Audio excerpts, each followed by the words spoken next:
Well, it's a sin. To who? It's a sin. To who? To everyone. That's kind of how sins work.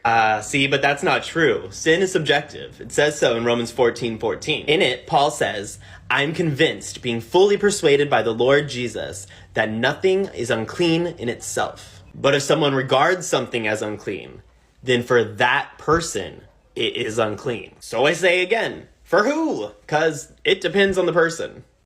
This is what happens when you read a single verse without looking at the context. Well, we have a principle, don't we? Never read a Bible verse.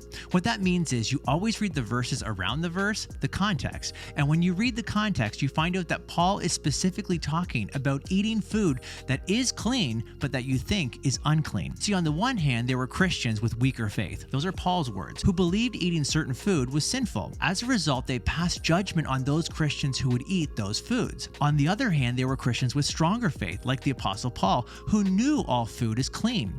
But those stronger Christians were causing the weaker Christians to stumble into sin by getting them to do something that they believed was wrong. That's the context. But this raised a question about the weaker Christians. How does doing something that's not sinful in itself become sinful if the person believes God prohibits it? Maybe an illustration will help. Imagine I, Tim Barnett, believe it's a sin to go to the movie theater. FYI, I actually met someone from a legalistic home who believed that. Now, if I believe God prohibits going to the movie theater and I go to the movie theater because my Christian friends are going, that would be sin. Why? Is it because all sin is really subjective? Of course not.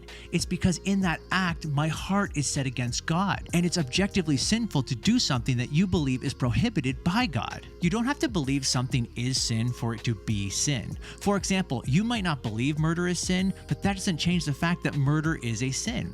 However, you do have to believe something that's not a sin is a sin for it to be sin. You may need to listen to that sentence again. Using Paul's example, if you believe eating certain meat is a sin, even though it's not a sin, but you eat it anyways, then that is a sin. The problem is a sinful heart, not sinful food. That's why concerning eating, Paul says each one should be fully convinced in his own mind. If you're not convinced that it's okay to eat and you eat it anyways, you have sinned against God. Paul says, but whoever has doubts is condemned if he eats, because the eating is not from faith. For whatever does not proceed from faith is sin. Faith is a confidence that what you're doing is for the Lord. So if you think you're doing something against the Lord, it's not from faith, it's sin. This content creator thinks sin is subjective and that this verse proves it. Ironically, this passage teaches just the opposite.